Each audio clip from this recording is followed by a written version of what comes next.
అందరికీ నమస్తే ఫ్రెండ్స్. నా పేరు మాధవి. ముందుగా బ్రహ్మర్షి పితామహ పత్రిజీ గారికి, వంశీ మాస్టర్ గారికి, ప్రవీణ మేడం గారికి నా ఆత్మ ప్రణామాలు. ఈ జ్ఞానాన్ని వినడానికి వచ్చిన మాస్టర్స్ అందరికీ కూడా నా కృతజ్ఞతలు. అలాగే కర్మ బుక్ రచయిత అయిన టార్కం గారికి నా ఆత్మ ప్రణామాలు ఫ్రెండ్స్. మనం ఈరోజు కర్మ, ఇతర లోకాల గురించి చదువుకోబోతున్నాము.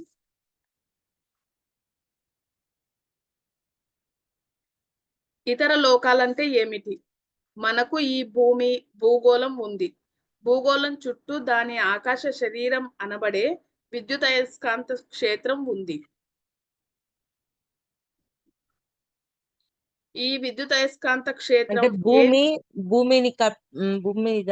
భూమి చుట్టూతా మళ్ళీ అయస్కాంత క్షేత్రం లాగా ఆకాశం అనేది ఉంది అని చెప్తున్నారు. నిన్నటిదే మళ్ళీ చెప్పుకుంటున్నాం ఒకసారి మాస్టర్స్. ఈ విద్యుదయస్కాంత క్షేత్రం ఏం చేస్తుంది? అది సూర్య కుటుంబం నుంచి ఇంకా నక్షత్ర వీధుల అంటే గెలాక్సీల నుంచి సామర్థ్యాలను గ్రహించి శుద్ధి చేసి సరిచేసి గ్రహములో ముఖ్య భాగానికి అందిస్తుంది.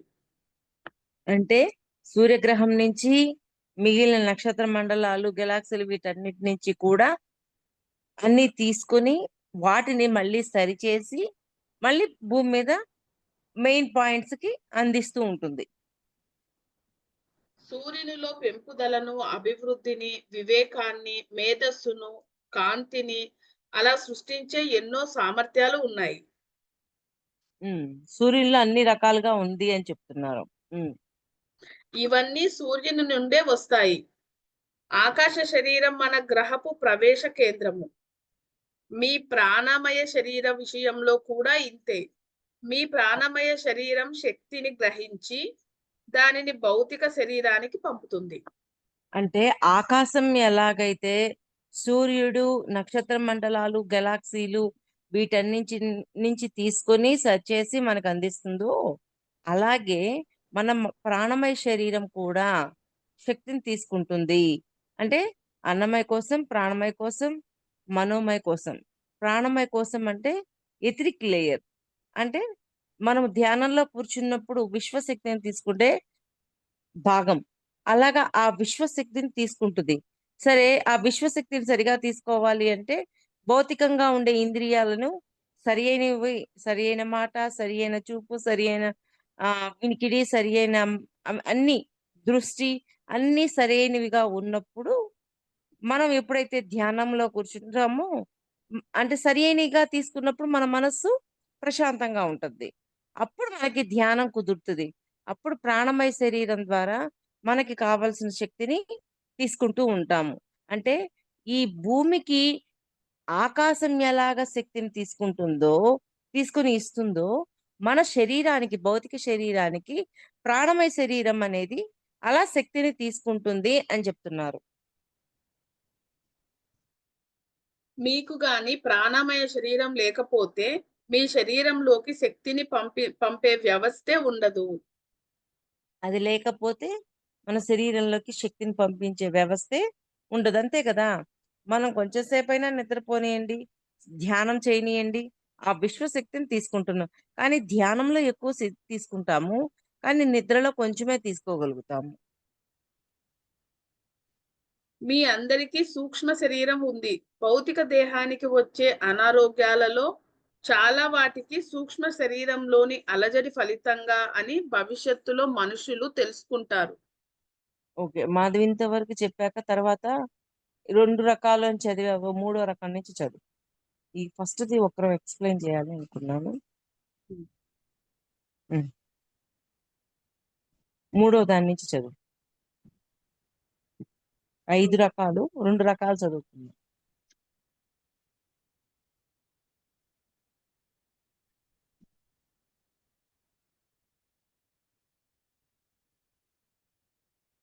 మూడవ రకం ఎరుక పొందిన వాళ్ళు 70% ఎరుక పొందారు.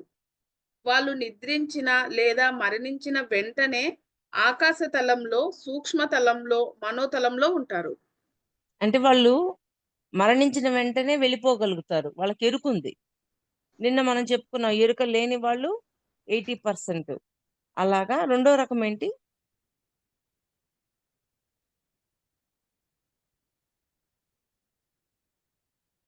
ఒకటవ రకం 2% ఎరుక ఉన్నవాళ్ళు. కాదు. రెండో రకం వాళ్ళు ఇతర లోకాల్లో ప్రయాణించేటప్పుడు ఈ తలాల్లో క్షణకాలం పాటు ఎరుక పొందేవారు. రెండో రకం వాళ్ళు. ఉమ్. క్షణకాలం ఎరుక ఎరుక పొందుతారు. పొందేవాళ్ళు. ఉమ్. మొదటి రకం వాళ్ళు మనోతలమంతా ప్రయాణించి పిపినికాయ లాగా వెనుకకు తిరిగి వచ్చే వాళ్ళు మొదటి రకం వాళ్ళు. అంటే 80% ఉంటారు, వాళ్ళు మళ్ళీ వెనక్కి వచ్చేస్తారు, ఉమ్. వాళ్ళు రెండో పోలేరు, రకం వాళ్ళకి ఎరుక లేదు. రెండో రకం వాళ్ళు ఇతర లోకాల్లో ప్రయాణించేటప్పుడు ఈ తలాల్లో క్షణకాలం పాటు ఎరుక పొందేవారు. ఆ క్షణంలో వాళ్ళు తమ చర్యల, మాటల, ఆలోచన ఫలితాలను చూస్తారు. ఉమ్. తర్వాత మూడో రకం వాళ్ళు ఎరుక పొందిన వాళ్ళు 70% ఎరుక పొందారు. వాళ్ళు నిద్రించే లేదా మరణించిన వెంటనే ఆకాశంలో సూక్ష్మతలంలో మనోతలంలో ఉంటారు. అది ఆ ఆకాశంలోకి అలా వెళ్ళిపోగలుగుతారు వాళ్ళు, వాళ్ళకి ఎరుక పూర్తిగా ఉంటుంది మూడో రకం వాళ్ళు. మూడో రకం కంటిన్యూషన్ చేయాలక్క. ఇంక చేయమ్మా. వాళ్ళకు ఏం జరుగుతుంది, మూడో రకం వాళ్ళకు ఏం జరుగుతుంది అని క్వశ్చన్. వాళ్ళు ఆకాశ తలాన్ని దర్శించి అక్కడ అనేక శాస్త్రాలు, కారణ పరిణామ శాస్త్రం జరుగుతున్న విషయాల కారణం, జరిగిన విషయాల పరిణామాలను నేర్చుకుంటారు.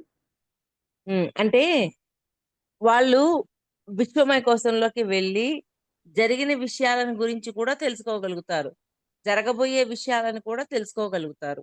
మూడో రకం వాళ్ళు, వాళ్ళ ఎరుక అంత దూరం ఉంటది. ఇది విజ్ఞాన శాస్త్రం. విజ్ఞానం కారణ పరిణామాల గురించి తెలుసుకొని మీ జీవితాన్ని ఒక పరిణామంగా కాకుండా కారణంగా ఉండగలిగేటట్లు కార్యక్రమం రూపొందించుకోవడం. ఎరుక పొందిన ఆత్మ సూక్ష్మతలాల్లోకి వెళ్ళి అతి గొప్ప విషయాలు నేర్చుకుంటుంది. సూత్రాలు ఎరుక పొందింది అయితే అక్కడికి వెళ్ళి అన్ని విషయాలు తెలుసుకొని మళ్ళీ భూమి మీదకి వస్తుంటది. సూత్రాలు, నియమాలు, చర్యలు జరుగుతూ ఉండే అతి ఉన్నత విశ్వవిద్యాలయం సూక్ష్మలోకం. అంటే దీనికంటే ఇది కూడా విశ్వవిద్యాలయమే, దీనికంటే హైయెస్ట్ స్టేజ్ లో ఉంటది. కానీ అక్కడ నిద్రపోవడం వల్ల మీకే ఉపయోగం ఉండదు. అక్కడ నిద్రపోవడం వల్ల మీకేమీ ఉపయోగం ఉండదు. మీరు విమానం ఎక్కి నిద్రపోయి ఏం చూడకుండా లేదా ఏ అనుభూతి పొందకుండా తిరిగి రావడం లాంటిది. అంటే నిద్రపోయాక ఇంకా అసలు మనకేమీ తెలియదు, మళ్ళీ నిద్ర లేసేటప్పుడే తెలుస్తుంది. చూడండి, ఇది వరకు నిద్రకి ఇప్పుడు నిద్రకి ఎంత డిఫరెన్స్ ఉందో మనమే గమనిద్దాం. ఇదివరకు నిద్రపోయాక ఏమో నిద్రపోయాం, మధ్యలో మళ్ళీ లేసే టయానికి లేసాము. కానీ ఇప్పుడు నిద్రపోయాక మన సూక్ష్మ శరీరం ఎక్కడికి వెళ్తుంది అని కొంచెమైనా ఎరుకుందా లేదా, అప్పటికి ఇప్పటికి డిఫరెన్స్ ఉందా లేదా, ఎవరిది వాళ్ళు గమనించుకోండి ఒకసారి. ఎరుక పొందిన ఆత్మ మనోతలంలోకి కూడా ప్రవేశించి ఆశ్రమాలు, సమూహాలు, అద్భుతమైన శాస్త్రవేత్తలు, విశ్వ నియమాలు, అలా వర్తించే విధానాలు ప్రతిదీ ఉనికిలోకి వచ్చిన కారణము, ఒక చిన్న ఆకు నుండి కీటకాలుగా, కోతిగా, మానవుడిగా, విశ్వంగా పరిణామం చెందిన తీరును చూస్తుంది. అన్ని అంతటినీ చూడగలుగుతుంది. అది ఆకాశం అంటే ఎలాగ పరిణామం జరిగింది, ఈ పరిణామ క్రమాన్ని చూడగలుగుతుంది అన్నమాట. ఇతర లోకాలలో ఎరుక పొందిన వాళ్ళు యాత్ర చేసి చాలా విషయాలు నేర్చుకుంటారు కనుక మేధావులు తిరిగి వస్తారు. అక్కడికి వెళ్ళి చక్కగా అన్ని నేర్చుకొని మళ్ళీ తిరిగి వస్తారు. మేధావులు అలా తిరిగి వచ్చేస్తారు. అతను అంటే ఇక్కడ నుంచి ఏ లోకంలోకైనా పోయి మళ్ళీ తిరిగి ఇక్కడికి రాగలం. వన్స్ మరణం తర్వాత మనం ఏ తలంలోకి అయితే వెళ్ళామో ఆ తలంలోకి మాత్రమే వెళ్ళగలుగుతాం, దానిపై తలాల్లోకి వెళ్ళలేము. అందుకని చక్కగా వీళ్ళు ఎంతో మంది మాస్టర్స్ వాళ్ళు కూడా ఈ శరీరంలో జన్మ తీసుకొని ఈ శరీరం ద్వారా పైన ఉన్న ఉన్నత తలాల్లోకి, ఇతర తలాల్లోకి వెళ్ళి మళ్ళీ వస్తూ ఉంటారు. అక్కడ నేర్చుకొని మళ్ళీ వస్తూ ఉంటారు. ఆ ఆప్షన్ ఉందన్నమాట.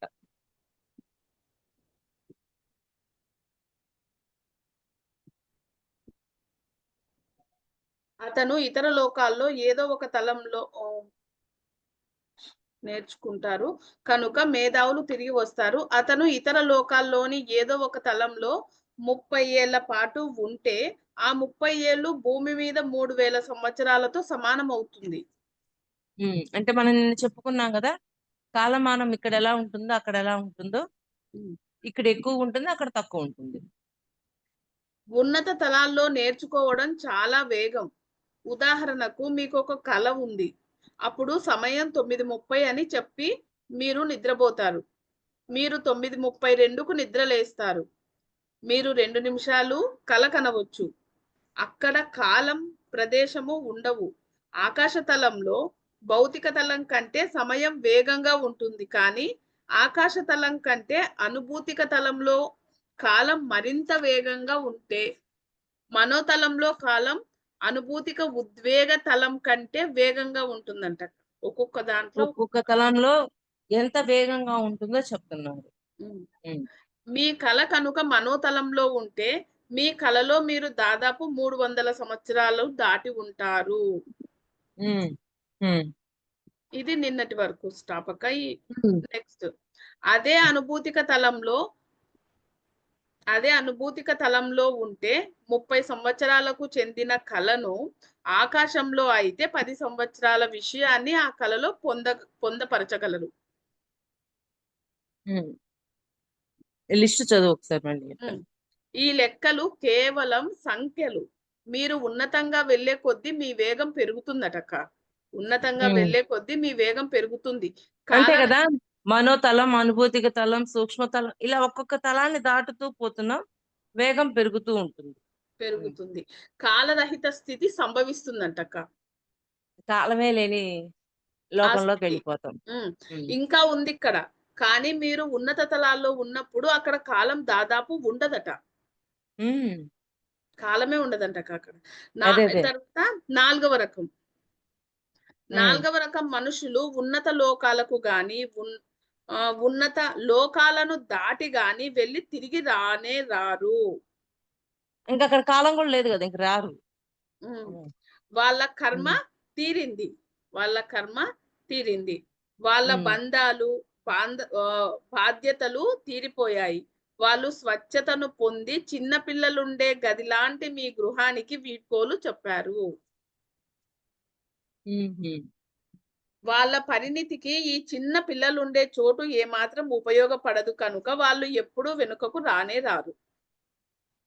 అంటే చిన్న పిల్లలకు మాత్రమే దేవుడి రాజ్యంలోకి ప్రవేశం అంటారు కదా, అలాగా వాళ్ళు చిన్న పిల్లల మనస్తత్వంలోకి ఎప్పుడైతే వెళ్ళిపోతారో వాళ్ళు తిరిగి రానే రారు ఇంకా. అంటే దేవుడి రాజ్యంలోకి కాదు ప్రవేశం దొరికిన వాళ్ళు. అక్క, ఆ. కాదు ఆ. మళ్ళీ చదువుతా చూడక్క. 4వ రకం మనుషులు ఉన్నత లోకాలకు గాని ఉన్నత లోకాలను దాటి గాని వెళ్ళి తిరిగి రారు. వాళ్ళ ఉమ్. కర్మ తీరిపోయింది. వాళ్ళు ఉమ్. బంధాలు, బాధ్యతలు వాళ్ళవి తీరిపోయాయి. వాళ్ళు స్వచ్ఛతను పొంది చిన్న పిల్లలుండే గదిలాంటి మీ గృహానికి వీడ్కోలు చెప్పారు. అంటే మన భూగ్రహానికేమో అక్క. అదే నేను చెప్పేది, ఇక్కడ వీడ్కోలు చెప్పేసి అక్కడికి వెళ్ళిపోయారు. ఆ! వాళ్ళ పరిణితికి ఈ చిన్న పిల్లలుండే చోటు ఏమాత్రం ఉపయోగపడదు. అంటే ఇక్కడ చోటు ఏమాత్రం ఓకే ఓకే. ఉపయోగపడదు. హ్మ్. ఉమ్. కనుక వాళ్ళు ఎప్పుడూ వెనుకకు రానే రారు. ఇంకా అసలు అక్కడ కర్మే లేదు.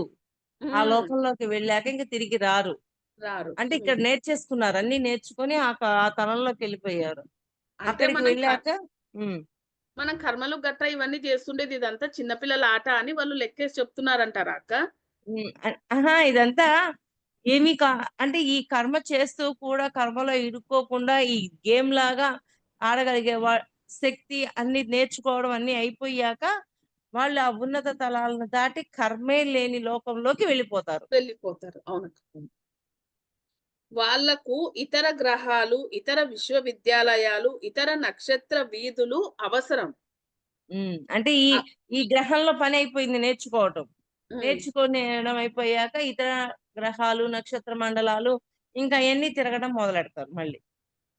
అక్కడికి వెళ్ళి ఓ స్వీయ బహిర్గతమైన నిన్ను నాతో బహిర్గతం చెయ్యి అన్న విషయం నేర్చుకొని వాస్తవీకరించుకుంటారు. ఉమ్. అంటే అక్క, నిన్ను నాతో బహిర్గతం చెయ్యి. నిన్ను నాతో బహిర్గతం బహిర్గతం చెయ్యి. చెయ్యి.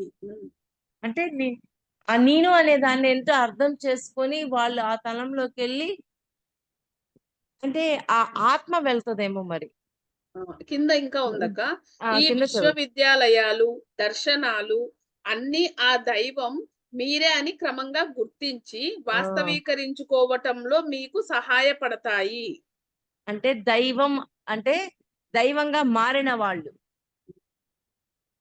తానే దైవం అని తెలుసుకొని, తానే దైవం ఎలా ఉండగలదో పరమాత్మ స్థితి తెలిసినవాడు అని అర్థం అక్కడ. మీరు శరీరం కాదు. మీరు ఈ శరీరం కాదు. ఒక 40 ఏ 50 ఏళ్ల తర్వాత మిమ్మల్ని పూడ్చటమే, కాల్చటమే చూస్తారు. అక్కడితో అది ముగుస్తుంది. మీరు మళ్ళీ పసిపాపగా తిరిగి వస్తారు. 5వ రకం హ్మ్. మనుష్యులలో ఉన్నత లోకాలకు వెళ్లి ఒక ప్రత్యేకమైన పని మీద తిరిగి వచ్చేవారు. అంటే మళ్ళీ ఇంకో ప్రత్యేకమైన వర్కేసుకొని భూమి మీదకొస్తారోళ్ళు. ఇప్పుడు వాళ్ళు మహానుభావులు 5వ రకం. హ్మ్. అంటే ఇప్పుడు భూమి మీదకొచ్చి ఎంతో మంది సర్వీస్ చేస్తున్నారు కదా! వాళ్ళు ప్రత్యేకమైన వాళ్ళు. భూమి మీదకి రావడానికొచ్చారు. అంటే నేర్చుకొని అయిపోయి మళ్ళీ ఇక్కడ అందరికి తెలియజేయడానికొచ్చిన వాళ్ళు. వీళ్ళు ఐదో రకం వాళ్ళంటక్క. అయితే వాళ్ళను భూమి మీదకు తెచ్చేది కర్మ కాదు. వాళ్ళ కార్యభారం వాళ్ళకు వెనుకకు తెస్తుంది. అంటే వాళ్ళు ఒక పని ఇప్పుడు ఎందరో మహానుభావులు అంటారు. ఒక్కొక్కరొచ్చినప్పుడు భూమి మీద ఎన్ని మార్పులు జరుగుతూ ఉన్నాయి. అలాగా వాళ్ళు ఒక ప్రత్యేకించి ఒక పని పెట్టుకొని భూమి మీదకొచ్చి, ఆ పనితోటి ఇక్కడున్న వాళ్ళందరిని మార్చుతూ, వాళ్ళందరికీ తెలియచేస్తూ ఉంటారు. మిమ్మల్ని వెనుకకు తీసుకువచ్చే విషయాలు 3. అవి కర్మ, కార్యం, బాధ్యత. ఓకే. 3 రకాలు కర్మ పని, కారణం, కార్యం, బాధ్యత. కార్యం, కార్యం, బాధ్యత. అంటే ఏదో ఒక కార్యం చేయటానికి భూమి హ్మ్. మీదకొస్తారు. చూడండి వాళ్ళు ఇక్కడ ప్రత్యేకించి ఒక వర్క్ పెట్టుకొని మరీ వచ్చి భూమి మీద ఆ పని చేసి ఎళ్తారు. ఇప్పుడు మన కళ్ళ ముందే పత్రి సారొచ్చారు. ధ్యానం గురించి తెలియజేయాలనుకున్నారు. మరి ఎంతగా తెలియజేస్తున్నారు? ఇట్లా వంశీ సారున్నారు. వాళ్ళొచ్చారు. మరి భూమి మీద ఎంత తెలియజేస్తున్నారు? ఇలాగా ఇవన్నీ తెలియజేసి వాళ్ళు ఆ ప్రత్యేక కారణం మీద భూమి మీదకొస్తారు. కార్యం సారీ. అంటే మీరు మళ్ళీ చదువుతాక మిమ్మల్ని వెనుకకు తీసుకువచ్చే విషయాలు 3. అవి కర్మ, కార్యం, బాధ్యత. అంటే మీరు తప్పించుకోలేనిది, బలవంతంగా రావాల్సి వచ్చేది. కార్యం అంటే మీరు భూమి మీద మనుష్యులను చూసి నేను మళ్ళీ ఇంకోసారి వెళ్లి వాళ్ళపై గొప్ప కాంతిని ప్రసరిస్తాను. హ్మ్. అంటే ఇంకొ వాళ్ళందరినీ కాంతివంతంగా తయారు చేసి ముందుకు తీసుకువెళ్తాను అనే వర్క్ మీద వచ్చేవాళ్ళుంటారు.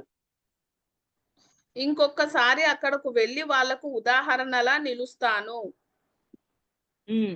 అంటే ఒకసా హ్మ్. రోల్ మోడల్‌గా నిలుస్తాను. అంటే భూమి మీదకి వచ్చి వాళ్ళు తెలుసుకున్న జ్ఞానాన్నంతా బోధిస్తూ ఒక రోల్ మోడల్‌గా ఉంటారోళ్ళు. హ్మ్. ఒకసారి వెనుకకు వెళ్లి వాళ్ళను వినాశనం నుంచి కాపాడతాను అనుకుంటారటక్క వాళ్ళు. వాళ్ళు ప్రత్యేక కార్యం మీదే వస్తారోళ్ళు. ఆ పని చేయడం కోసమే భూమి మీదకొస్తారు. వచ్చి వాళ్ళు ఆ పనులన్నీ పూర్తి చేసి వెళ్తారు. ఉదా ఎందుకని? ఇక్కడ ఉన్న వాళ్ళకి కాంతి వైపు నడిపించటానికి, వాళ్ళు ఆ పని చేయటం కోసం అన్నీ చేసేసి మళ్ళీ భూమి నుంచి వెళ్ళిపోతారు. ఉదాహరణకు అట్లేషియన్ల కాలంలో భూకంపంలో రగుల్చుకొని అగ్ని రగులుకొని అట్లాంటిస్ మొత్తం ముక్కలైపోతున్న సమయంలో ఒక గొప్ప వ్యక్తి వచ్చి కొంతమంది ప్రజలను పోగు చేసి వాళ్ళను హిమాలయాలకు తీసుకువెళ్తాడు. అతనికి రావాల్సిన అవసరమే లేదు. కానీ అతని ప్రేమ, బాధ్యతల వల్ల ఉన్నత శక్తులు అతనికి అప్పగించిన కార్యం వల్ల అతను తిరిగి వచ్చాడు. హ్మ్. అతను రావాల్సిన పని లేదు. కానీ ఉన్నత శక్తులన్నీ అతనికొక పని అప్పజెప్పి భూమి మీదకి పంపించారు. మాధవి ఉదాహరణకు ఒక్క మీరు నిమిషం పాజ్‌లో పెట్టు. అర్జెంట్ కా చెప్పు. ఇంకొకసారి అక్కడకు వెళ్లి వాళ్ళకు ఉదాహరణలా నిలుస్తారు. ఒకసారి వెనుకకు వెళ్లి వాళ్ళను వినాశనం నుండి కాపాడతాను అనుకుంటారు. అంటే ఇది చదివానక్క. ఆ! ఉమ్, ఉదాహరణకు మీరు ఉన్నత లోకాల్లో విశ్రాంతి తీసుకుంటున్నారు. మీరు విశ్వ ధర్మాల బాధ్యతలో ఉన్నారు. అప్పుడు మీ అధిపతి మీతో క్రిందికి వెళ్లి ఓడను నిర్మించి కొన్ని కోట్ల మందిని జలప్రళయం నుంచి రక్షించి హిమాలయాలకు తీసుకువెళ్ళమని చెప్తారు. ఇదొక కార్యం. ఆ కార్యం మీద భూమి మీదకి వచ్చిన వాళ్ళు ఎన్నో, హ్మ్. అంటే దీంట్లో 3 రకాలు: కర్మ, కార్యం, కార్యం, బాధ్యత. బాధ్యత. ఉమ్, ఈ కార్యం మీకు ఉన్నత శక్తులచే అప్పగించబడింది. బాధ్యత అనేది నువ్వు భావించవలసింది. కర్మ నియమం మీరు విత్తుకున్న ఫలాలే కోసుకునేటట్లు చేస్తుంది. ఉమ్. మీరు భౌతిక తలంపై ఉన్నప్పుడు 3 రకాల పొరపాట్లు చేస్తారు. వీటినే మతం పాపాలు అంటుంది. వీటిని మతం ఏమంటుంది? పాపాలు అంటుంది. మనం దానిని కర్మ అంటాము. కర్మ అంటే ఎప్పుడూ ప్రతిచర్యను ఉత్పత్తి చేసే చర్య. కర్మ అంటే ఏంటి? పని. మనం ఏ చర్య అయితే చేసామో దాని ప్రతిచర్యను ఉత్పత్తి చేసేదే కర్మ. ఆ 4 రకాల పొరపాట్లు ఏవంటే ఆలోచనలో పొరపాట్లు, భావనలో పొరపాట్లు, మాటలలో పొరపాట్లు, చర్యలలో పొరపాట్లు. ఆలోచన, మాట, అనుభూతి, చర్య లేకుండా ఏదీ చలించదు. నేను మాట్లాడుతున్నప్పుడు ఈ మాటలు విశ్వమంతా ప్రయాణించి విశ్వంలో ఒక ఫలితాన్ని సృష్టిస్తాయి. మళ్ళీ చదవనాక. మళ్ళీ చదువమ్మా. హ్మ్. మీరు భౌతిక తలంపై ఉన్నప్పుడు 3 రకాల పొరపాట్లు చేస్తారు. వీటినే మతం పాపాలంటుంది. మనం దానిని కర్మ అంటాము. కర్మ అంటే ఎప్పుడూ ప్రతిచర్యను ఉత్పత్తి చేసే చర్య. ప్రతిచర్యను ఉత్పత్తి చేసే చర్య. చర్య. హ్మ్. అంటే కర్మ అంటే మనం ఇప్పటిదాకా చెప్పుకుంటున్నాం కదా, ఏది ఇస్తే అది పొందుతాం. మంచి ఇస్తే మంచి పొందుతాం, చెడు ఇస్తే చెడు పొందుతాం. అలాగా కర్మ అనేది చర్యకు ప్రతిచర్య అనేది. ఆ 4 రకాల పొరపాట్లు ఏవంటే ఆలోచనలోని పొరపాట్లు. అంటే భావ ఆలోచనలలో పొరపాట్లు. హ్మ్. ఆలోచనలోనే సరి అయిన ఆలోచనలు ఉండాలి కదా, సరికాని ఆలోచనలు చేయడమే ఒక పొరపాటు. ఉమ్, భావాలలో పొరపాట్లు. ఉమ్. భావనలో కూడా యద్భావం తద్భవతి అంటారు. మన భావాన్ని బట్టే మన జీవితం. అలాగా మా భావంలో కూడా పొరపాట్లు ఉంటాయి. మాటలలో పొరపాట్లు. మాటల్లో కూడా పొరపాటు, ఆలోచనలలో పొరపాటు, భావనలో పొరపాట్లు, మాటలలో మాటలలో పొరపాటు. పొరపాట్లు, చర్యలలో పొరపాట్లు, ఆలోచన, చర్యలు మాట. అంటే చేసే పని. ఉమ్. తర్వాత ఆలోచన, మాట, అనుభూతి, చర్య. ఇవన్నీ ఆలోచనలు బట్టి, మీ ఆలోచనలు బట్టి, మతిని బట్టి గతి అంటారు. మీ హ్మ్. ఆలోచనలు ఏవైతే ఉంటాయో అయ్యే మాటల్లో వస్తాయి. అది ఇవన్నీ లేకుండా ఏదీ చలించదు. నేను మాట్లాడుతున్నప్పుడు ఈ మాటలు విశ్వమంతా ప్రయాణించి విశ్వంలో ఒక ఫలితాన్ని సృష్టిస్తున్నాయి. ఉమ్. అంటే మీరు మాటలు మాట్లాడేటప్పుడు ఎవరు ఏం మాట్లాడినా అవి విశ్వంలోకి వెళ్తాయి. తిరిగి ఫలితాన్ని మళ్ళీ ఎవరికి ఇస్తాయి? మనకే మనకి ఇస్తాయి. అంటే ఆ చర్య జరిగి ఆ ప్రతి చర్య తిరిగి మన మీదే వస్తుంది. బాగా గమనించండి.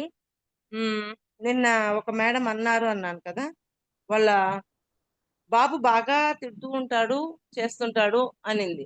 ఆమె కర్మ చూసుకుంది.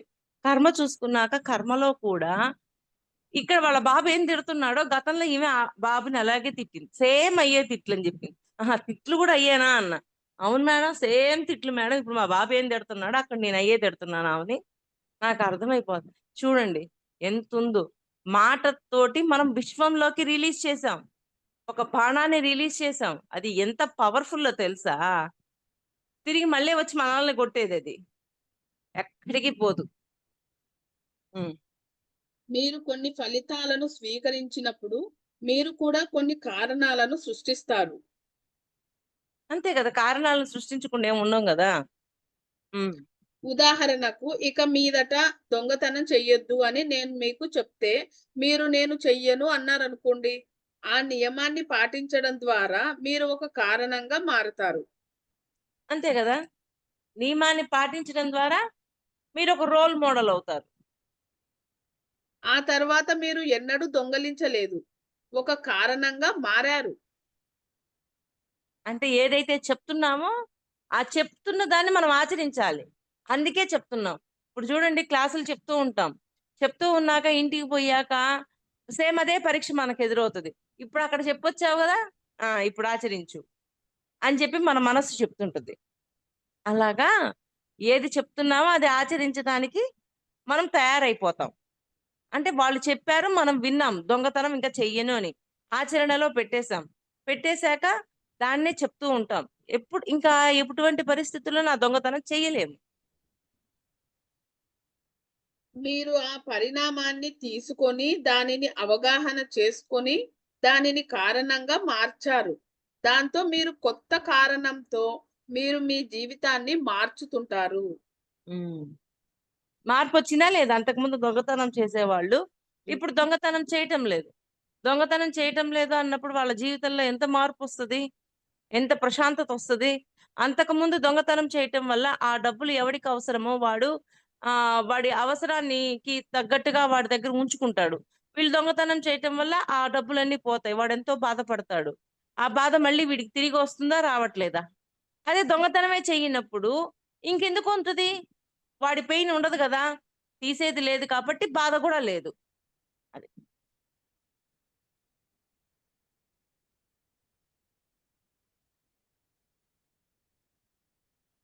కొంచెం అక్క. మీరు కొన్ని ఫలితాలను స్వీకరించినప్పుడు మీరు కూడా కొన్ని కారణాలను సృష్టిస్తారు. ఉదాహరణకు, ఇక మీదట దొంగతనం చెయ్యొద్దు అని నేను మీకు చెప్తే మీరు నేను చెయ్యను అన్నారనుకోండి. ఆ నియమాన్ని పాటించడం ద్వారా మీరు ఒక కారణంగా మారారు. ఆ తర్వాత మీరు ఎన్నడూ దొంగలించలేదు. ఒక కారణంగా మారిపోయారు. మీరు ఆ పరిణామాన్ని తీసుకొని, దానిని అవగాహన చేసుకొని, దానికి మీరు కారణంగా మార్చారు. దాంతో మీరు కొత్త కారణంతో మీరు మీ జీవితాన్ని మార్చుతూ ఉంటారు. ఈ హ్మ్. గ్రహం మీద మీకు ఆలోచనలు, ఉద్వేగాలు, క్రియలు ఉంటాయి. అంటే దుష్కర్మని సత్కర్మగా మార్చాడు ఆయన. హ్మ్. ఒక మాటలో చెప్పాలి అంటే. దొంగతనం చేయడం అనేది దుష్కర్మ. ఇప్పుడు ఆ దొంగతనం ఆపేసేసి దాన్ని సత్కర్మ చేసేసాడు. అది. హ్మ్. ఈ గ్ర ఆలోచనలు ఈ గ్రహం మీద మీకు ఆలోచనలు, ఉద్వేగాలు, క్రియలు ఉంటాయి. హ్మ్. ఈ గ్రహం మీద ఇవన్నీ ఉంటాయి తప్పకుండా. ఇవన్నీ మానవ బంధాలను ఏర్పరుస్తాయి. మనం పరస్పరం సమాచారం ఎలా నేర్పుతాము? ఈ మూడింటి ద్వారానే. మీ చర్యలు కర్మను తయారు చేస్తే మీరు దానిని తీర్చాలి. కర్మ ఫలితాలను ఆకాశ తలంలో మీరు చూస్తారు. అంతే గదా! మనం ముందు గూడా చెప్పుకున్నాం. హ్మ్. ఈ కర్మలు ఆకాశ చేశాము. కర్మ యొక్క ఫలితాన్ని ఇక్కడ చూస్తే అర్థం కాదు. పైన చూసినప్పుడు, ఆకాశ తలంలో రికార్డులో చూసినప్పుడు అక్కడ తెలుస్తది. ఓయమ్మో! నేను చేసిన కర్మ యొక్క ఫలితం ఇదా అని. ఇక్కడ అర్థం కాదు. మాట మాట్లాడేసాం. కర్మ చేసేసాం. అందుకే కర్మ యొక్క ఫలితాన్ని ఎస్టిమేట్ చేయండి అని చెప్పుకున్నాం ముందు. హ్మ్. ఈ ఆకాశ తలంలో మీరు చూస్తారు. ఆ ఆకాశ తలంలో నిజంగా కలుషితమైనప్పుడు మీకు భూకంపాలు, జలప్రలయాలు సంభవిస్తాయి. హ్మ్. అంటే అక్కడ గూడా కలుషితం అయిపోయినప్పుడు అంటే ఇక్కడ ఉన్న వాళ్ళ యొక్క ప్రతి మాట కలుషితమై ఉన్నప్పుడు ఈ భూకంపాలు ఇవన్నీ వచ్చి తీరతాయి. మరి చైనాలో అంతగా ఎందుకొచ్చింది అక్కడ? పాముల్ని ఏ జీవుల్ని బ్రతకనీయడంలా అన్నింటిని చంపి తింటున్నారు. అందుకే అక్కడ అటువంటి పెద్ద అంత ప్రభావం కనిపించింది. అది. మీ శరీరపు విద్యుదయస్కాంత గోళం చలిస్తూ ప్రకృతి శక్తులను ప్రసరణ చేసి మార్పు చెందించడంలో చాలా అలజడితోనూ, తిరస్కారంతోనూ వ్యవహరించటం వల్ల మీరు మీకు ప్రకృతి శక్తుల మధ్య ఒత్తిడిని సృష్టిస్తారు. ఇంకొకసారి చదువుతానక్క. మీ హ్మ్. శరీరపు విద్యుదయస్కాంత గోళం చలిస్తూ ప్రకృతి శక్తులను ప్రసరణ చేసి చలిస్తూ ప్రకృతి శక్తులను ప్రసరణ చేసి మార్పు చెందించటంలో చాలా అలజడితోనూ, తిరస్కారంతోనూ వ్యవహరించడం వల్ల మీరు మీకు ప్రకృతి శక్తులకు మధ్య ఒత్తిడిని సృష్టిస్తారు. అంటే అనారోగ్యం ఈ విధంగా వస్తుంది. అంతే గదా! ప్రకృతి శక్తులను డిస్టర్బ్ చేశాము. చెట్లను విపరీతంగా నరికేశాము. హ్మ్. పక్షులను ఎక్కువగా చంపేస్తారు. ఇట్లా ప్రకృతి శక్తుల్ని ఎక్కువగా డిస్టర్బ్ చేసినప్పుడు ఏమవుతుంది? మనకు అనారోగ్యం వచ్చి తీరుతది. బాంబులేస్తున్నారు. బాంబులేసి ప్రకృతిలో మరి అంతా పొల్యూట్ అయ్యేటట్టు చేస్తున్నారు. ఇప్పుడు బాంబేసాము. బాంబేసినప్పుడు మనుషులతో పాటు ఎన్ని జీవులు చనిపోతాయి. ఎంత అడవులు కాలిపోతాయి. ఎంత జరుగుద్ది ప్రకృతి వినాశనం. దానివల్ల కూడా మనకి అనారోగ్యం వస్తుంది అని చెప్తున్నారు. అందుకని మనం చేసే మాటలు వీటి వల్లే కాదు, మనం చేసే కర్మ కూడా ఎలా ఉండాలో గమనించుకోండి అని చెప్తారు కదా! అది. ఇప్పుడు ఒక ఒకసారి కోటి మంది చెప్పాను. ఒక బాంబ్ బ్లాస్ట్ జరిగింది. ఆ అమ్మాయి కర్మ చెప్పింది. ఆ బాంబ్ బ్లాస్ట్‌లో చనిపోయిన ప్రతి ఒక్కరికి, వాళ్ళ కుటుంబ సభ్యులకి మళ్ళా నేనేమన్నాను ఆ రోజు, ఆ బాంబు యొక్క తీవ్రత, ఆ అగ్ని ప్రమాదము ఎంత దూరమైతే వెళ్ళుంటదో, అక్కడ ఎన్ని జంతువులు చనిపోయాయో, ఎంత ప్రకృతి నాశనం జరిగిందో, ఆ లెక్కంతా పట్టుకొని క్షమాపణ అడగాలి అని జెప్పాను. అలాగా ప్రకృతి వినాశనాలు అనేవి కూడా మన వల్ల జరుగుతూ ఉంటాయి. ఆ ప్రకృతి వినాశనాలు చేసే కొద్దీ మనకి అనారోగ్యం ఎక్కువవుతుంటది. అంటే మనము అందుకని ప్రకృతిని ఎంతగా కాపాడుకోవాలో చూడండి. మనం డ్రీమ్‌లో కర్మ చూసుకున్నప్పుడు మనం ఎవరినైతే బాధ పెట్టామో వాళ్ళకి, వాళ్ళ మీద ఆధారపడి ఉన్న వాళ్ళందరికీ కూడా వాళ్ళ క్షమాపణ కుటుంబ సభ్యులకు కూడా క్షమాపణ చెప్పాలి. చెప్పుకోవాలి. ఫ్రెండ్స్ వింటున్నారా? కర్మ విపాకం చేసేటప్పుడు వాళ్ళకి, వాళ్ళ కుటుంబ సభ్యులకు కూడా చెప్పుకోండి. అది. ఒక కోటి మంది మనుషులు అలా ఉన్నట్లయితే ఆ ప్రాంతం భూకంపానికి లోనవుతుంది. అక్కడ హ్మ్. నుంచి తప్పించుకోండి. ఉదాహరణకు సోడోమ్, గొమొరాహులలో ముగ్గురు వ్యక్తులు వచ్చి మేము సోడోమ్‌ను, గొమొరాహును తగలబెట్టబోతున్నాము అని చెప్పినప్పుడు వాళ్ళు అలా ఎందుకు చేస్తున్నారు ఈ పని అని అడిగారు. దానికి వాళ్ళు ఇక్కడ ఆహ్, భుజువర్త రుజువర్ రుజువర్తనులైన మనుష్యులు లేరు కనుక అని చెప్పారు. రుజువర్తనులైన మనుష్యులు. అంటే సరి అంటే సరి అయిన మనుషులనేమో మరి. హ్మ్. హ్మ్. హ్మ్. లేరు అని చెప్పారు. రుజువర్తనులైన మనుషులు అంటే ఏమిటి? మనుషులు దీనిని మతపరంగా తీసుకుంటారు కానీ, మనం దానిని శాస్త్రీయంగా తీసుకోవాలి. ప్రకృతి నియమాలతో ఏకత్వంలో ఉండే వారే రుజువర్తనులు. అంటే సరి అయినవి. అంటే ప్రకృతికి తగ్గట్టుగా వాళ్ళ ప్రవర్తన ఉండాలి. ప్రకృతి హ్మ్. నియమాలు ఏమేం చెప్తున్నాయి? ధర్మం ఏం చెప్తుంది? వీటికి తగ్గట్టుగా ఉండేవాళ్ళు. అలా లేని రుజువర్తనం వాళ్ళు హ్మ్. రుజువర్తనలో లేరు అని అర్థం. హ్మ్. రుజువర్తనంలో లేనివారు అంటే ప్రకృతి నియమాలతో ఒత్తిడిలో ఉన్నవారు. అతను తమకు ప్రకృతి నియమాలకు మధ్య ఒత్తిడిని సృష్టిస్తున్నాడు. దాని వలన ఉన్నతులు వచ్చి మేము భూకంపాలతోనూ, జల ప్రళయాలతోనూ నగరాన్ని తగలబెడుతున్నాము అని చెప్తారు. అది. హ్మ్. అంటే వాళ్ళు చేసే పని వల్ల అది కూడా వాళ్ళ ప్రభావమే. వాళ్ళలా చేయటం వల్లే ప్రకృతికి ఎంతో హాని చేయటం వల్లే మళ్ళీ దాన్ని ఎదుర్కొంటున్నారు. అది. ఇప్పుడు మన దగ్గర ఇలాంటి సంఘటనలు కోకొల్లలు. అందుకే మేము మీకు వరదలను పంపించాం. అంటే ఇప్పుడు మాస్టర్స్ అనుకోవచ్చు కదక్క వాళ్ళని. అంటే ప్రకృతి. ఆ! ప్రకృతి ఒక మాస్టరే గదా! ఆ! హ్మ్. హ్మ్. ఇప్పుడు చూడండి. అందుకే మేము మీకు వరదలను పంపించాము, అగ్నిని పంపించాము, భూకంపాలను పంపించాము. అయినా మీరెన్నడూ మేల్కోలేదు. మీరు అంటే చేస్తున్న పనులనే ఇన్ కొనసాగిస్తున్నారు. ఆ! ఏ మాత్రమైనా మార్చుకున్నారా? హ్మ్. రుజువర్తనంలోకొచ్చారా? అంటే మిమ్మల్ని మీరు మార్చుకున్నారా? మార్చ్ హ్మ్. మార్చుకోలేదు అని జెప్తున్నారు. మరి ఇప్పుడు చైనాలో అంత జరిగింది. కానీ అక్కడోళ్ళేమన్నా మాంసం తినడం మానేసారా? మానేయలేదు. అలాగా మేము ఎన్ని ప్రభావాలు చూపించినా మిమ్మల్ని మీరు మార్చుకోవడానికి ప్రయత్నం చేయడం లేదు. మత్తులో ఉండటం, జీవించటం, కూడబెట్టటం, పరస్పరం మోసాలు, పరస్పరం దొంగలించటాలు ఇంతే.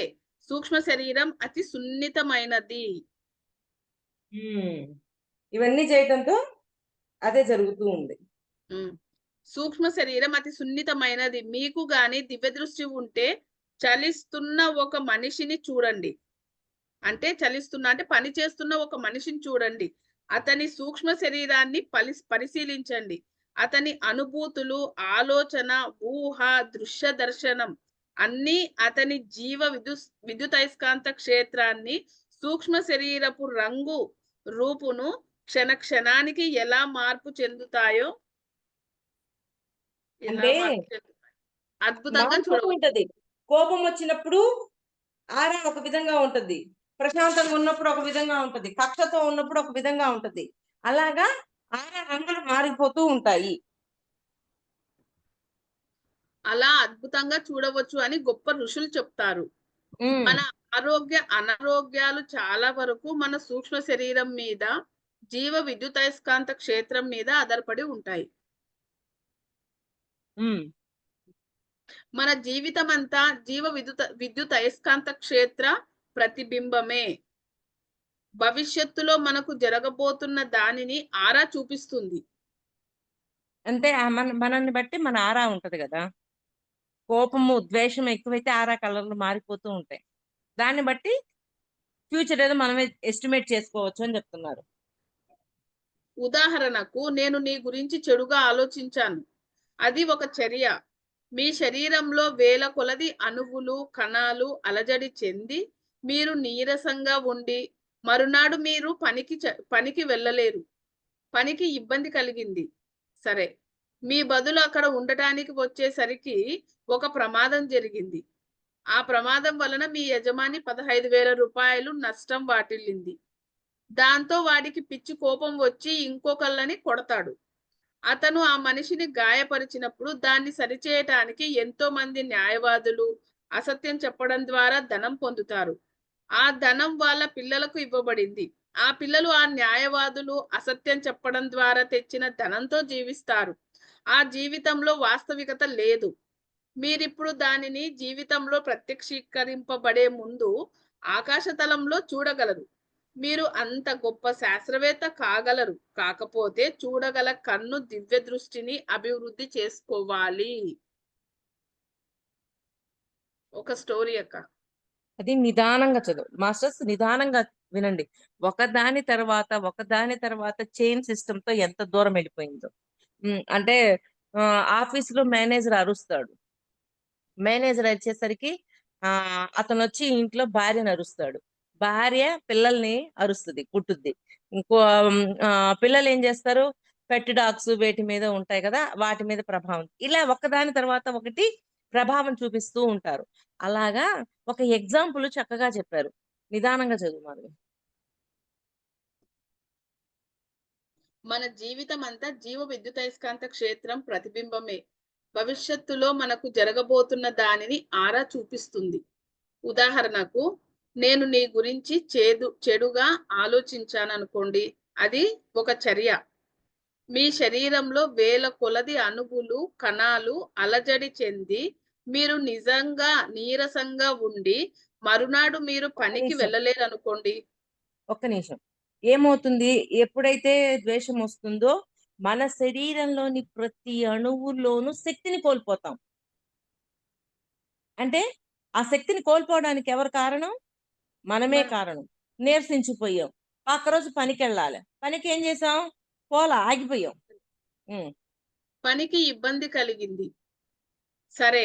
మీ బదులు అక్కడ ఉండటానికి వచ్చేసరికి ఒక ప్రమాదం జరిగింది. ఆ ప్రమాదం వలన మీ యజమానికి రూ. 15,000 నష్టం వాటిల్లింది. హ్మ్. దాంతో యజమానికి పిచ్చి కోపం వచ్చి ఇంకొకళ్ళని కొడతాడు. హ్మ్. అతను ఆ మనిషిని గాయపరిచినప్పుడు దాన్ని సరిచేయటానికి ఎంతో మంది న్యాయవాదులు అసత్యం చెప్పడం ద్వారా ధనం పొందుతారు. అంతే కదా! అక్కడ కొట్టాడు. కొట్టాక వాడు చేసిన తప్పుని కప్పిపుచ్చుకోవడానికి లాయర్‌లని, పోలీసులని అందరిని పట్టుకుంటాడు. పట్టుకోడా. దానికోసం కొంత ధనాన్ని వెచ్చిస్తాడు. ఆ ధనం అంటే వాళ్ళ పిల్లలకు ఓ ఇప్పుడు ఎవరైతే ఉద్యోగానికి పోవలసిన వ్యక్తి వేరే వాళ్ళ మీద ద్వేషాన్ని పెంచుకోవటం వల్ల శరీరంలోని అణువణువులు కంపించి శక్తిని కోల్పోవటం వల్ల పక్క రోజు పనికి పోకపోవటం వల్ల అతని పనిలో వేరే వాళ్ళు రావడం వల్ల ఎంత జరిగిద్దో చూడండి లెక్క. అలా రావడం వల్ల అది యాక్సిడెంట్ కావడం వల్ల యజమానికి 15,000 రూపాయలు నష్టం వస్తుంది. ఆ నష్టం వచ్చినందుకు కోపమొచ్చి రావాల్సిన వాడు రాలేదని ఇంకొక వ్యక్తిని బాగా కొడతాడు. వాడికి కొట్టినందుకు లాయర్‌కి పోయి వాడు కేస్ పెడతాడు. లాయర్‌లను అబద్ధం సాక్ష్యం చొప్పించడానికి వాళ్ళకు డబ్బులిస్తాడు. ఆ డబ్బులు లాయర్‌లు డబ్బులు తీసుకున్నవి తీసుకుపోయి వాళ్ళ పిల్లలకి ఇంట్లో ఇస్తారు కదా! అంటే పిల్లలకంటే ఇంటి ఖర్చుల కోసం ఇస్తారు కదా! అలా ఇస్తారు. ఆ పిల్లలు ఆ న్యాయవాదులు అసత్యం చెప్పటం ద్వారా తెచ్చిన ధనంతో జీవించారు. హ్మ్.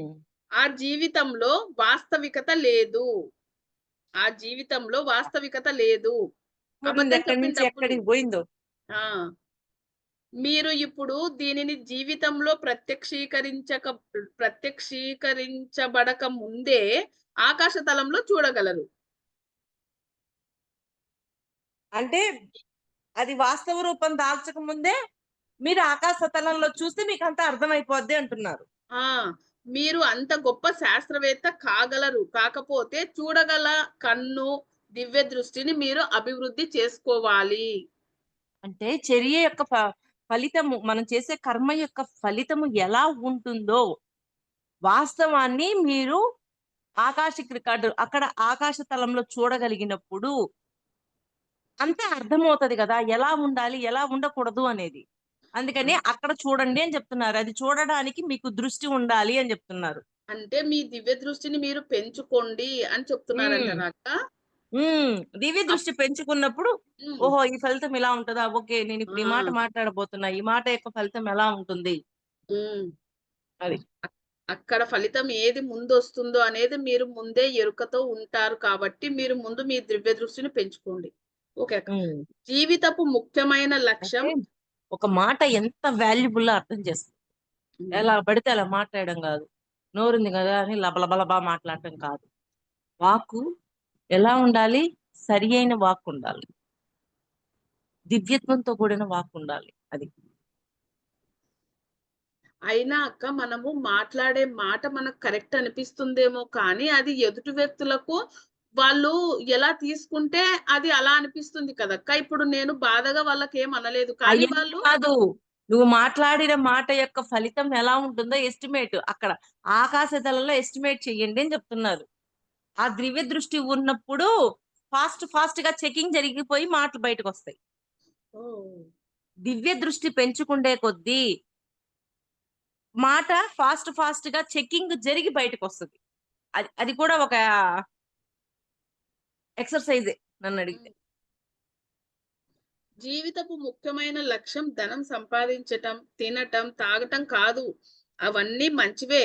మీకు శరీరాలున్నాయి కనుక అవి అవసరమే. కనీసం ఒక్క క్షణమైనా దివ్య దృష్టితో చూసి, ఎరుకతో ఉండటమే జీవితపు అసలైన లక్ష్యం.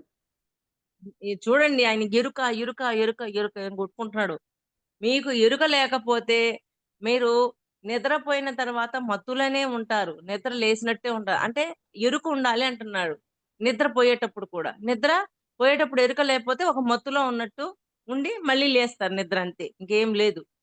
ఇక్కడ కూడా ఏంటి మీరు మాట్లాడే మాట యొక్క ఫలితం ఏముంటుందో అని ఒక ఎరుకతో గమనించి చెక్ చేసి బయటికి రావాలా. ఆ చెకింగ్ ద్వారా బయటకొచ్చే లోపే దాని ఉద్దేశం అన్ని పరిగణలో ఉండాలా? ఎదుటివాడికి ఎటువంటి ఫలితాన్ని ఇస్తుందని చెకింగ్ అయిపోవాలా? అప్పుడు మాట బయటికి రావాలి.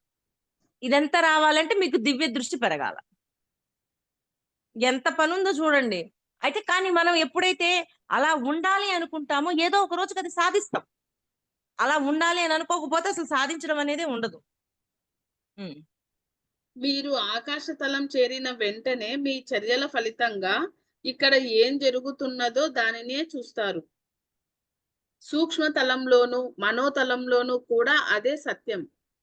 ఆ తలాలలో నుంచి మీ చర్యలు, ఉద్వేగాలు, భావాల ఫలితాలు చూడాలంటే మీరు ఎరుక కలిగి ఉండాలి. అందుకని మళ్ళీ చదవాలండి.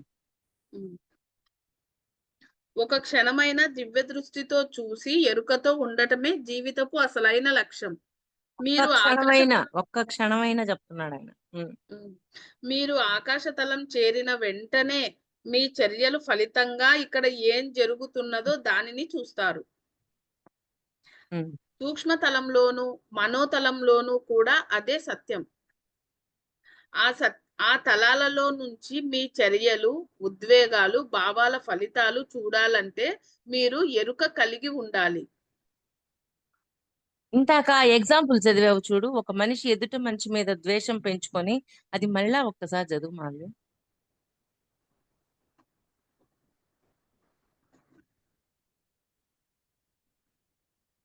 అణువణువుల్లో శక్తి కోల్పోవటం ఎగ్జాంపుల్.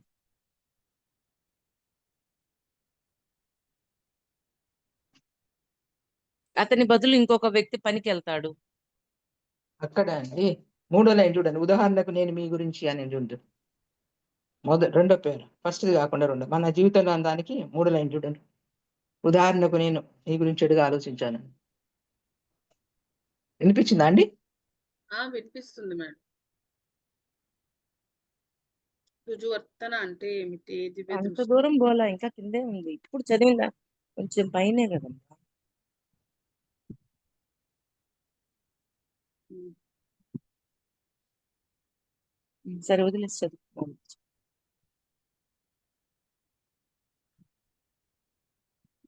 ఆ తలాల్లో నుంచి మీ చర్యలు, ఉద్వేగాలు, భావాల ఫలితాలు చూడాలంటే మీరు ఎరుక కలిగి ఉండాలి. కానీ మీరు మరణించినప్పుడు మీ జీవిత ఫలితాలు ఆకాశ తలాన్ని ప్రభావితం చేస్తాయి. ఇడుందక్క చదువుతాను. ఆరా చూపిస్తుంది. ఉదాహరణకు నేను నీ గురించి చెడుగా ఆలోచించాను. అది ఒక చర్య. మీరు శరీరంలో మాస్టర్స్ ఇది ఒక్కసారి చక్కగా వినండి. ఇది అర్థమైతే మనకి ఇంకా క్లారిటీ వస్తుంది. మన జీవితం అంతా జీవ విద్యుత్ అయస్కాంత క్షేత్ర ప్రతిబింబమే. భవిష్యత్తులో మనకు జరగబోతున్న దానిని ఆరా చూపిస్తుంది. ఉదాహరణకు నేను నీ గురించి చెడుగా ఆలోచించాను. అది ఒక చర్య. మీ శరీరంలో వేల కొలది అణువులు, కణాలు అలజడి చెంది మీరు నీరసంగా ఉండి మరునాడు మీరు పనికి వెళ్తారు. పనికి ఇబ్బంది కలిగింది. సరే, మీ బదులు అక్కడ ఉండడానికి వచ్చేసరికి ఒక ప్రమాదం జరిగింది. ఆ ప్రమాదం వలన మీ యజమానికి 15,000 రూపాయలు నష్టం వాటిల్లింది. దాంతో వాడికి పిచ్చి కోపం వచ్చి ఇంకొకళ్ళని కొడతాడు. అతను ఆ మనిషిని గాయపరిచినప్పుడు దాన్ని సరిచేయటానికి ఎంతో మంది న్యాయవాదులను అసత్యం చెప్పడం ద్వారా ధనం వాళ్లకు ఇస్తారు. ధనం పొందుతారు. ఆ ధనం వాళ్ళ పిల్లలకు ఇవ్వబడింది. ఆ పిల్లలు ఆ న్యాయవాదులు అసత్యం చెప్పడం ద్వారా తెచ్చిన ధనంతో జీవిస్తారు. ఆ జీవితంలో వాస్తవికత లేదు. మీరు ఇప్పుడు దీనిని జీవితంలో ప్రత్యక్షీకరించుకోక ముందే ఆకాశతలంలో చూడగలరు. ఎలా? మీరు అంత గొప్ప శాస్త్రవేత్త కాగలరు. కాకపోతే చూడగల కన్ను, దివ్య దృష్టిని అభివృద్ధి చేసుకోవాలి. దివ్య దృష్టిని ఏ విధంగా అభివృద్ధి చేసుకోవాలో గమనించండి. ఇప్పుడు నాకు ఈరోజు ఒక ఎగ్జాంపుల్ చెప్పాలనిపించింది. ఒక స్టూడెంట్ ఉంది, ఎంబీఏ చేసింది. అమ్మాయికి జాబ్ వచ్చింది. జాబ్ వచ్చాక విపరీతమైన వర్క్, అసలు తను చెయ్యలేనంత స్ట్రెస్ వస్తుంది. ఆ పని చెయ్యలేక ఒకసారి ఫీవర్ వచ్చింది. ఫీవర్ వచ్చాక మరలా క్వశ్చన్ చేసింది. అంటే నాకు ఫీవర్ వచ్చింది, హాస్పిటల్లో ఉన్నాను అన్నా కానీ వాళ్ళు వర్క్ ఇస్తూనే ఉన్నారు. కానీ ఆ అమ్మాయి ఇంకా చెయ్యలేనని చెప్పి రిజైన్ చేసింది. రిజైన్ చేశాక తను ఇదంతా కారణం ఏంటి, దీనికి కారణం ఏంటి అని చూస్తే తను గతంలో ఒక కంపెనీని నిర్మించి 50 మందికి ఉపాధి కల్పించి వాళ్ళల్లో ఒక 25 మందిని బయటికి తీసేసి ఆ 25 మంది యొక్క వర్క్ ని ఇంకొక 25 మంది మీద వేసేసింది. అంటే 50 మంది చేయాల్సిన వర్క్ ని 25 మందికి ఇచ్చేసింది. సరే, 25 మందికి ఇచ్చేసింది కదా. ఇప్పుడు ఇక్కడ ఆ జాబు నుంచి బయటకు వచ్చింది, క్షమాపణ చెప్పుకుంటా బయటకు వచ్చేసాక మరలా ఏమైంది అంటే జాబ్ కోసం మళ్ళీ ఇంకొక జాబ్ కోసం సెర్చింగ్ చేసే క్రమంలో అమ్మాయికి విపరీతమైన బాధ వస్తుంది, ఏడుపు వస్తుంటే క్వశ్చన్ వేసుకుంది. మరి నువ్వు 25 మందిని జాబులో నుంచి పీకేసావు కదా, పీకేసేసరికి వాళ్ళందరూ జాబులు లేక ఇంట్లో పడుండి వాళ్ళ ఉపాధి అంతా కోల్పోయి వాళ్ళ జీవితంలో చాలా టైం వాళ్ళు బాధపడుతూ కూర్చున్నారు. అందుకే ఆ ఎక్స్పీరియన్స్ అంటే వాళ్ళకి ఏ అనుభవం ఇచ్చావో, ఏ బాధనిచ్చావో ఆ బాధని ఇప్పుడు నువ్వు అనుభవిస్తున్నావు అని చెప్పారు. మరి చూడండి ఎంత ఉందో. ఆ అమ్మాయి జాబ్ మానేసింది కదా ఏముందిలే అని అనుకున్నాను. కానీ జాబ్ మానేసిన కాడి నుంచి మళ్ళీ ఏడుపు వస్తుంది. జాబ్కి ఇంకా ఒక 300 400 జాబులకి ప్రయత్నం చేస్తుంది. ఆ జాబ్ వదిలేసిన. ఆ జాబ్ వదిలేసేటప్పటికి కొంత హ్యాపీ అనిపించింది. ఎందుకని వదిలేసింది కదా. కానీ ఇప్పుడు ఇంకా ఎందుకు బాధ వస్తుంది? ఈమె 25 మందిని తీసేసింది కదా. తీసేసేసరికి వాళ్ళందరూ కూడా జాబులు లేక ఆ టైంలో మళ్ళీ కొత్త జాబ్ రావాలంటే వాళ్ళకి ఎంత టైం బట్టి ఉంటుంది. ఈలోపు వాళ్ళ ఫ్యామిలీని నడిపించడానికి వాళ్ళు ఎంతో కష్టపడి ఉంటారు కదా. వాళ్ళందరి బాధను మళ్ళీ ఇప్పుడు ఎదుర్కొంటుంది. మరి చూడండి, అదే ఆ దృష్టితోటి అమ్మాయి చూడబట్టి ఈ రోజు నేనిచ్చిందే నేను పొందుతున్నానని అర్థమయ్యింది. అర్థమయ్యి క్షమాపణ చెప్పగలుగుతుంది. కొత్త కర్మల్లో ఇరుక్కోకుండా తనని తాను ప్రొటెక్ట్ చేసుకోగలుగుతుంది. లేకపోతే ఆ అమ్మాయి ఉన్న సిచ్యువేషన్‌కి, ఆ బాధకి ఇంకా ఎటువంటి పని చేసినా అక్కడ అలాంటి అలాంటి స్థితిలోకెళ్ళిపోయింది అమ్మాయి. ఆ బాధేంది? ఎందుకింత బాధ? గుండెలు పిండేస్తుందంటుంది. ఎందుకంత పిండేసి జాబే గదా! పోతే పోయింది. ఇంకో జాబొస్తది గదా! లేదు. అప్పుడు ఈ రీజన్ చూసాక, ఇదంతా తెలుసుకున్నాక, ఆ అమ్మాయి ఒక రకంగా ప్రశాంతమయ్యి, క్షమాపణ చెప్తూ వస్తున్న వాస్తవాన్ని అంగీకరిస్తూ ముందుకెళ్తుంది. అంటే ఇదంతా చెప్తున్నప్పుడు నాకు అమ్మాయి ఎగ్జాంపుల్ గుర్తొచ్చిందనమాట.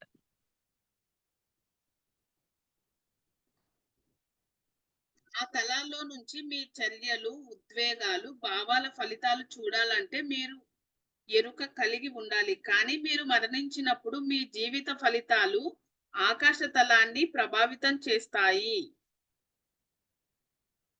అంతే గదా! అక్కడ ఆ ఫలితాన్నంతటిని ప్రభావితం చేస్తాయి. ఎటువంటి ఫలితాలున్నాయో దాన్ని బట్టి తెలుసుకోగలుగుతాం. ఏంది? ముందు దివ్య దృష్టి లేనివాడు చనిపోయిన తర్వాత ఆకాశ తలంలోకి వెళ్ళాక అప్పుడు చూడగలుగుతాడు ఆ ఫలితాలను. దివ్య దృష్టి ఉన్నప్పుడు ఇక్కడే చూసి సరి చేసుకుంటాం. ఆ దివ్య దృష్టి లేనోడు ఏమవుతాడు? చనిపోయిన తర్వాత మళ్ళీ ఆకాశ తలంలోకి వెళ్ళి అక్కడ వాడు చేసిన పనుల యొక్క ఫలితాలు ఎలా ఉన్నాయి? ఎంతమంది ప్రభావితమయ్యారు? అయన్నీ లెక్కలు చూసుకుంటాడు. అదే భూమి మీద ఉన్నప్పుడే ఎరుకుండి దివ్య దృష్టి ఉన్నప్పుడు ఫలితాన్ని ఎస్టిమేట్ చేస్తూ జాగ్రత్తగా కర్మను చేసుకుంటూ వెళ్తాడు. దివ్య దృష్టి అంటే మనం డ్రీమ్స్ అనుకోవచ్చా అక్క ఇప్పుడు? అంటే దివ్య దృష్టి అంటే అక్కడ ఫలితం ఎలా ఉంది? డ్రీమ్స్ ద్వారా అదే తెలుసు. ఈరోజు ఈ బాధ ఎందుకొచ్చింది అని చూడగలుగుతాం. ఒక వ్యక్తి ఎలా మేల్కొని ఉంటాడు? ఎరుకను ఎలా పొందుతారు? భౌతిక తలం మీద మీరు నేనెప్పుడూ మెలకువతోనే ఉన్నాను అని చెప్తారు. కానీ మీరు నిజంగా మేలుకొని ఎరుకతో లేరు. మీ భౌతిక శరీరం, ప్రాణమయ శరీరం, మనోమయ శరీరం మిమ్మల్ని అదుపు చేస్తూ ఉంటుంది. మళ్ళీ చదవాలయింది. ఒక వ్యక్తి ఎలా మేలుకొని ఉంటాడు? క్వెషన్. ఎరుకను ఎలా పొందుతారు? ఇది కూడా క్వెషన్ అక్క. భౌతిక తలం మీద నేను ఎప్పుడూ మెలకువతోనే ఉన్నాను అని చెప్తారు. హ్మ్. హ్మ్. కానీ మీరు నిజంగా మేలుకొని ఎరుకతో లేరు. అనుకుంటున్నాం గాని ఎరుకుతో లేరని చెప్తున్నారాయన. ఓహ్! ఆ! తర్వాత ఏం చెప్తారు? మీ భౌతిక శరీరం, ప్రాణమయ శరీరం, మనోమయ శరీరం మిమ్మల్ని అదుపు చేస్తూ ఉంటుంది. అవన్నీ అదుపు చేస్తూనే ఉంటుంది. ఆ! కనుక నిజంగా మీరు మేలుకొని లేరు. నిద్రిస్తున్నారు. హ్మ్. మీ భౌతిక, ఉద్వేగ, మానసిక శక్తుల ప్రవాహాలు, చర్యలు, ప్రతిచర్యలు వాటి చేతిలో మీరు కీలుబొమ్మలు. మీరు మేలుకొని ఎరుకతో లేరు. అంటే ఎరుకలో లేని వాళ్ళ సంగతి చెప్తున్నారాయన. హ్మ్. మీరు హ్మ్. భౌతిక తలంపై 10% ఎరుకతో ఉంటే, ఉన్నత తలాల్లో కూడా 10% ఎరుకతోనే ఉంటారు. హ్మ్. మీరు ఉద్వేగానికి గురై ఎవరినైనా ద్వేషిస్తూ ఉంటే, ప్రేమ నియమాన్ని అతిక్రమిస్తున్నారు. ఉదాహరణకు, ఒక రాణి ఇంకో రాణిని ద్వేషిస్తుంది. ఆమెపై అసూయతో తన రాజును ఆమెపై యుద్ధానికి పురిగొల్పుతుంది. క్రమంగా యుద్ధం సంభవించి విషయాలు చెయ్యి దాటిపోతాయి. ఆ రాణి మరణించినప్పుడు ప్రాణమయ తలంలో తన అసూయ, అబద్ధం, ద్వేషం, కోపం, భయం, వంచన, ప్రతీకారాల ప్రతిఫలాన్ని ఒకరోజు దర్శిస్తుంది. అంటే చూస్తుంది. ఆమె మళ్ళీ జన్మ తీసుకునేటప్పుడు ఎక్కువ సూచనలను పొంది నేను ప్రాణమయ తలంలో నీ చర్యల యొక్క భయంకర ఫలితాలను చూశాను. ఇప్పుడు నేను అసూయతోనూ వినాశకర ధోరణితోనూ జీవించాలనుకోవటం లేదు అని చెప్తుంది. అంటే ఇవన్నీ మరణించిన తర్వాత తెలుసుకునే విషయాలు. అంటే ఇక్కడ ఎరుక, దివ్య దృష్టి లేని వాళ్ళ సంగతి చెప్తున్నారు ఆయన. మరణించిన తరువాత వాళ్ళ ప్రాణమయ కోశంలో ఉన్న అసూయ ఇవన్నీ చూసి మరలా జన్మ తీసుకునేటప్పుడు నాకు ఇవన్నీ ఏమీ వద్దు అని చెప్పి అలాంటి ప్రణాళికతో డెసిషన్ భూమి మీదకి వస్తారు. భౌతిక తలం మీద 1,00,00,000 మందిలో మీరెంత అందంగా ఉన్నారో అనుకుంటారు. కానీ మీరు వంచిస్తున్నారని, అబద్ధాలు చెప్తున్నారని, అసూయ పడుతున్నారని, ద్వేషిస్తున్నారని, భయం, మిశ్రమ ఉద్వేగాలు ఇలాంటివన్నీ మీలో ఉన్నాయని మీకు అంతరంగంలో తెలుసు. కానీ ఈ దుర్గుణాలు ఎవరు చూడలేరు. అంటే లోపల ఉన్న దుర్గుణాలు మనకు కనిపిస్తాయి కానీ ఎదుటోడికి కనిపించవు కదా. ఆ! అంటే ఈ లోపల ఉండే ఈ అసూయ, ఈర్ష్య, ద్వేషం ఇవన్నీ లోపల మన అంతరంగంలో ఉన్నాయి అనేది మన మనకే కనిపిస్తుంది. మనుష్యులు వస్త్రధారణ ఎంత అందంగా ఉంది, మీ మాటలు ఎంత మధురంగా ఉన్నాయో అవే చూస్తారు. కానీ మీ ప్రాణమయ తలంలోకి పూర్తి నగ్నంగా కాలు పెడతారు. కానీ మీరు ప్రాణమయ తలంలోకి పూర్తిగా నగ్నంగా కాలు పెడతారు. అక్కడ నివసించే వాళ్ళు మీ అనుభూతిక శరీరంలో మీరేం చేశారో చూస్తారు. భలే ఉందక్క ఇది.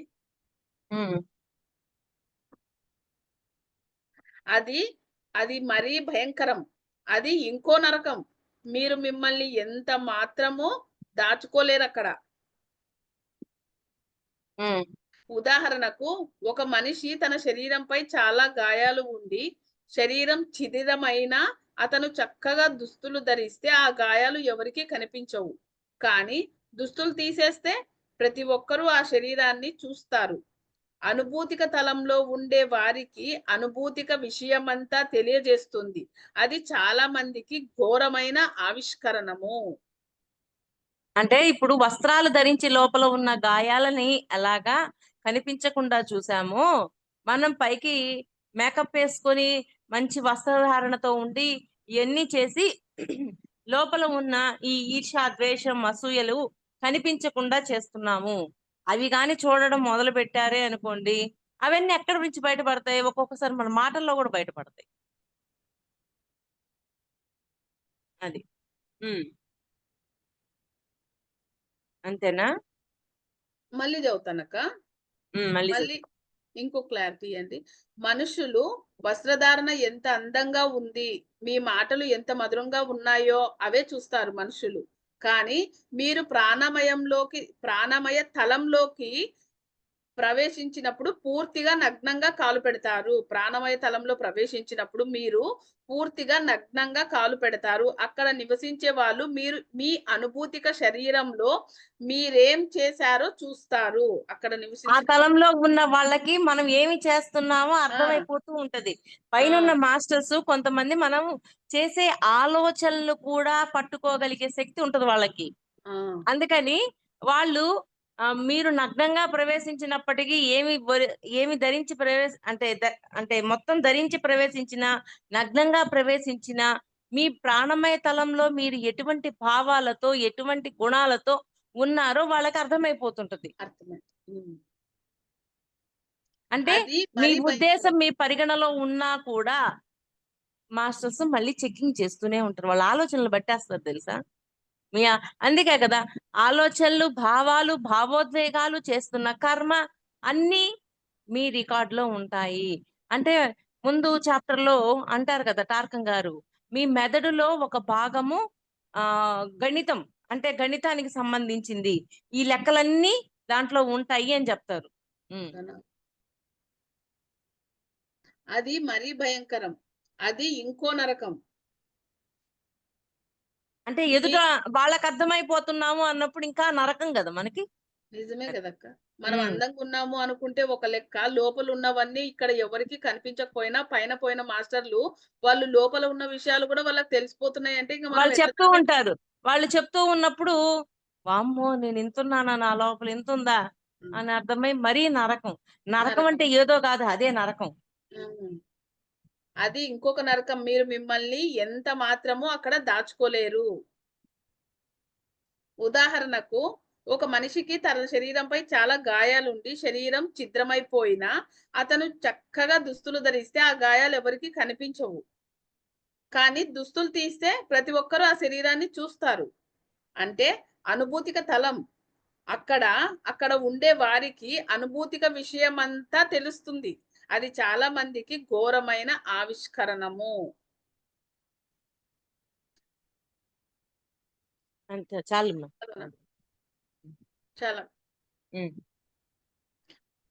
మానసిక, అనుభూతిక అక్కడికి ఆ తలాల్లోకి మనం ప్రవేశించినప్పుడు మనలో ఉన్నవన్నీ గుణాలు వాళ్ళకు తెలిసిపోతాయన్నమాట. మనం ఏం వాళ్ళు చెప్పేస్తారు.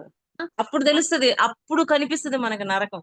అదే నేను నా గదా! లోపల ఇలా ఉన్నానా అలా. హ్మ్. అందువల్ల బయట ఉన్న దాన్ని బట్టి మనిషిని ఎస్టిమేట్ చేయొద్దు.